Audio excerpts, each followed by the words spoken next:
I have to leave you soon. If I'm gonna make the most of life on Earth, I'm afraid I'm gonna have to skip town. While I've had plenty to keep myself entertained, this body just isn't suitable for a run-in with the police. It's only a matter of time until some nosy neighbor thinks to pick up the phone. With the humidity over the last few days, Mummy and Daddy are already pretty ripe. Here's something you have to understand. Hell is a big place. I've given you fair warning about a few of the locations I myself have run into, and that will have to do. Even if I wrote a library's worth of novels, solely dedicated to mapping out the distinct locations within Diz, I still couldn't tell you everything about the city. What I can do is give you a bit of information about some of the damned. The Slaughterman. Take a moment to think about all the celebrities you know. How many of them do you reckon would do well in Diz? Not many, I'd wager. Perhaps none. Fame and fortune on Earth doesn't count for shit when you're dead. Very few people are strong enough, mean enough, and downright psychotic enough to earn a reputation in hell. Those few who have what it takes are people you never want to meet. The Slaughterman is one of hell's legends.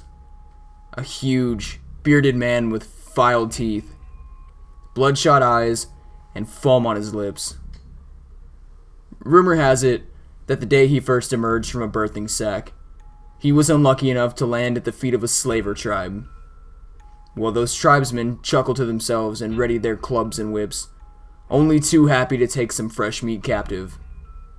Outnumbered 12 to 1, naked, unarmed, and brand new to hell. Most people wouldn't stand a chance. If you believe the stories, the Slaughterman shrugged off the clubs battering against him and the whips cutting into his flesh as though they were insect bites. He picked up the first slaver, put his hand into the man's mouth, and pulled his jaw right off of his skull. He moved on to another, then another, tearing them apart with his bare hands until the survivors turned and fled. Nobody knows for sure who he was in life. I've heard stories though, the most popular one being that he was the berserker of Stamford Bridge. Supposedly, a single Viking held up the English army single-handed. Didn't matter that he could never win. That he was outnumbered. That his enemies had better weapons and armor. He stood on that bridge and he fought. By the time he was brought down, he'd killed no less than 40 men. I don't know if any of this is true. I've never seen the Slaughterman for myself, and I don't fucking want to. What I can tell you is people don't become legendary in hell without good reason. I'd guess that the only one who knows the truth is the Slaughterman himself, and he isn't saying anything. Since the day he arrived in hell, he's only spoken once. The fleeing slavers heard it as the Slaughterman tore through their tribe. Naked, bloody, and surrounded by corpses, the Slaughterman looked up to the storm-racked sky and bellowed a single word. Valhalla. Hellhounds. How about a little story? I wasn't new to hell. I'd made myself some clothes in a wooden club, found shelter, and had a big slab of meat roasting over a campfire. The only thing I didn't have was a tribe. The area I'd been birthed in seemed slummy even for Diz. All half-collapsed hovels and mud huts. Iron was scarce, barely enough for me to make myself a water bowl. All in all, not a good spot for a tribe. My plan was simple enough. I'd have a decent meal, carve myself a shiv or two in case I lost my club, then find somewhere more or less dry to sleep. After that, I'd set off to look for a tribe. Even the mildest tribal initiations result in a few scars and a broken nose, so I wanted to be as well rested as I could be. Sleep in hell is both vital and dangerous. There's a knack to finding somewhere that's simultaneously sheltered, hidden, and with access to an escape route. Even then, you never get more than a few hours at a time. In hell, the slightest suspicious noise should scare the shit out of you. A low, throaty growl definitely counts as a suspicious noise. I leapt out of my impromptu nest of skins and wood, raised my club, and returned the growl with one of my own.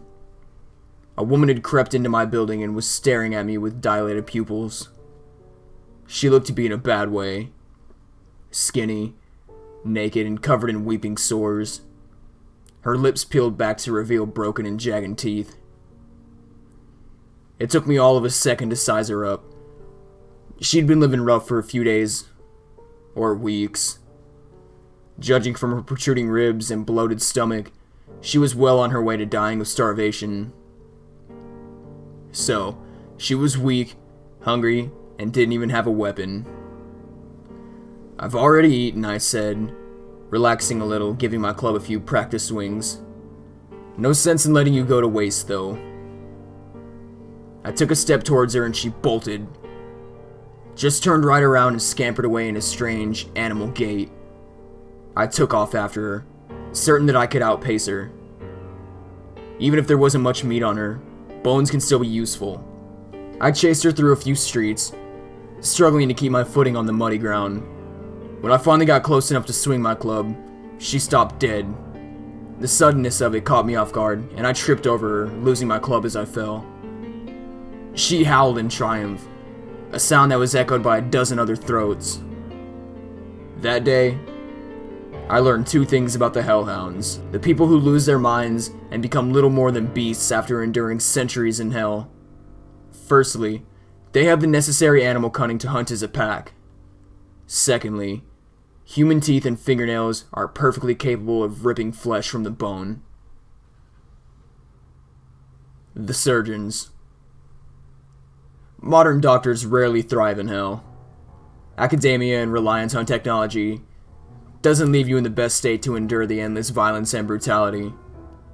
There are exceptions, though. The people who learn to sew their friends back together amid the machine gun fire of the Somme. Shamans, witch doctors, and holy men who endured famine and warfare.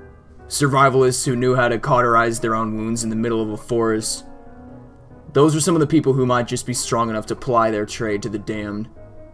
After all, working knowledge of basic medicine is just one of those things that's beyond a lot of the meatheads roaming Diz. Most of hell's surgeons find a tribe as soon as they're able. Their tools might be crude, but they soon learn to make do. Flint, slate, and shards of glass serve as their scalpels. They make thread from human hair and needles from slivers of iron. Whenever a member of the tribe has an infected sore, a surgeon will be the one to drain the pus. A tribal surgeon could well save your life, but they'll do it without anesthetic. Then there are freelance surgeons, the people who try to go it alone. They make themselves a uniform, the theory being that the damned will recognize them if they all look alike. It doesn't really work, but then you can't expect much logic from people who've lost count of how many times they've died. For one thing, fashions change over time. I'm told that freelancers wore headdresses and bone necklaces at one point. The current trend is to mimic Venetian plague doctors by donning a beaked mask and wearing a long coat of fire-blackened skin. Freelancers are rare. Very rare, in fact.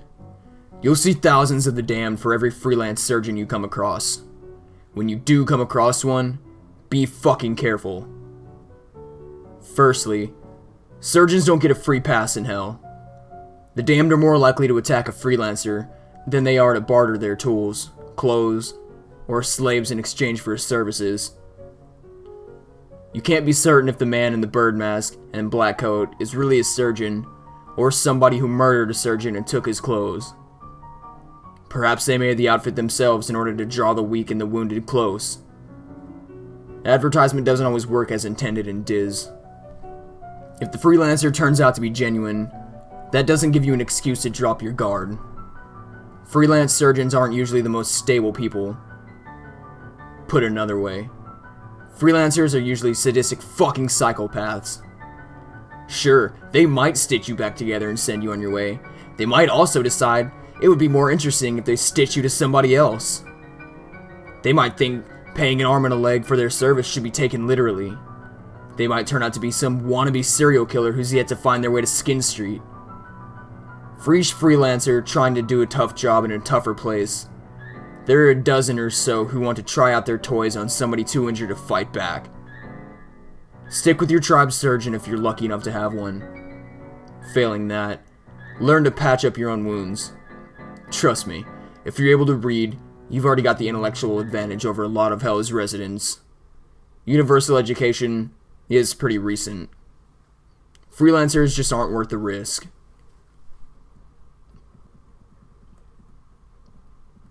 Cambions. I'll be honest with you here. I don't know if cambions actually exist. What I'm gonna tell you is something that somebody else told me. It's up to you to decide if it's true or not. Personally, I really fucking hope it isn't. People rape one another in hell. It happens a lot. If you're not strong enough, it'll happen a lot to you. The good news for the ladies out there is that damn men fire blanks. You'll almost never be impregnated. I say almost never, because if you believe the stories, there's an incredibly slim chance that a couple of those little swimmers will be awake and looking for an egg. Just to put this in perspective, we're talking conjoined twins levels of unlikeliness here, and that's just conception. The chances of a pregnant woman surviving the full 9 months in hell are probably conjoined triplet levels of unlikely. You're talking about a perfect storm of beating the odds here. But this is eternity. A monkey randomly mashing keys on a typewriter will eventually produce the complete works of Shakespeare if it goes at it for eternity. The result of that perfect storm, of those monkeys with their typewriters, is a cambion. A child conceived and born in hell. I'm not saying they exist, okay? I'm saying I've met somebody who swears it's true and that he's seen a cambion for himself. You see babies in their birthing sacks from time to time. Usually it's just a body. Occasionally you see one drowning. Most of the damn ignore them. They wouldn't survive a day on the street, even if you could afford to devote your full attention to them. Better to leave them be. It's only the really fucked up people who cut through the sacks and... Yeah, I'm not gonna finish that thought. I'm getting sidetracked.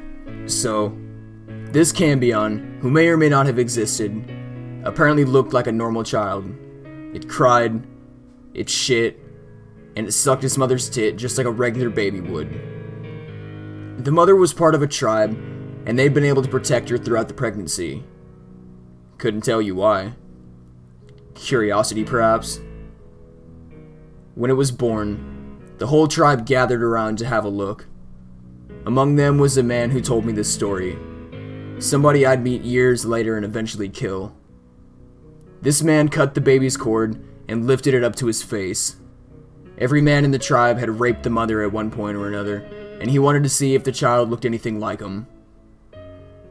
The cambion looked like a normal child in every way but one. Its eyes were dead, lifeless, like a doll's.